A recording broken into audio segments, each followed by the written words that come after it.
विनयभंग प्रकरणी मुंबई उच्च न्यायालयातून एकास अटकपूर्व जामीन मंजूर। वरील प्रकरणात सदर बाजार पोलीस स्टेशन अंतर्गत गुन्हे क्रमांक 713/2023 अन्वये भारतीय दंडविधान संहिता कलम 354, 354 ब, 452, 323, 504, 506, 34 व अनुसूचित जाती आणि अनुसूचित जमाती अत्याचार प्रतिबंधक अधिनियम 1989 चे कलम 31WI, 31W2, 31R, 31S, 32VA प्रमाणे यातील आरोपी आसिफ तिम्मापुरे याच्या विरुद्ध दिनांक 1/11/2023 रोजी सदर बाजार पोलीस स्टेशन अंतर्गत गुन्हा दाखल करण्यात आला होता।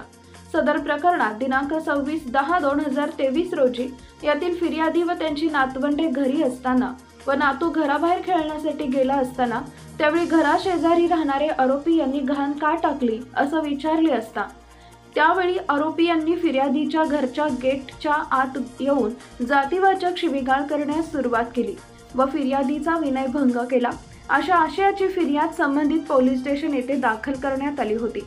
त्यानंतर आरोपीचे अटकपूर्व जामीन अर्ज जिल्हा सत्र न्यायालय सोलापूर येथे फेटाळण्यात आला होता।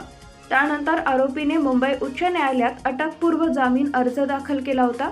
वरील प्रकरणात आरोपीतर्फे ॲडव्होकेट कदीर औटी, ॲडव्होकेट अद्वैत शुक्ल, ॲडव्होकेट आकाश कवडे व ॲडव्होकेट दत्तात्रय कापुरे यांनी काम पाहिले।